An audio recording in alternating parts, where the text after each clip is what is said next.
السلام علیکم ورحمۃ اللہ وبرکاتہ۔ کسی بھی درجے کا مجرم ہو، چھوٹے درجے کا ہو یا بڑے درجے کا، اسلام اجازت نہیں دیتا کہ کوئی عام آدمی اس کو سزا دے۔ جو مجرم ہے اسلام کہتا ہے اس کو عدالت کے کٹہرے میں لایا جائے، قاضی اس کے بارے میں فیصلہ کرے، اور قاضی جو فیصلہ کرے وہ سب لوگ اس کو مانیں، اور اگر قاضی کے فیصلے پر اتفاق نہ ہو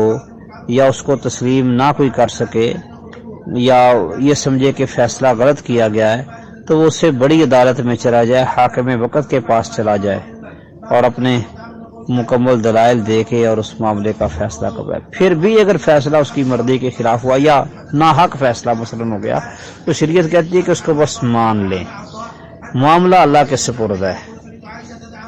فَاسْأَلُوا اللَّهَ حَقَّكُمْ، اپنے حق کو اللہ سے مانگو۔ اب مثلا یہ گستاخی رسول کے معاملے میں اگر عدالت فیصلہ کر دیتی ہے، کسی واقعی گستاخ کو بری قرار دے دیتی ہے، تو پھر آپ زیادہ سے زیادہ یہ ہے کہ اپنا احتجاج ریکارڈ کروائیں یا بڑی عدالت کی طرف رجوع کریں، بس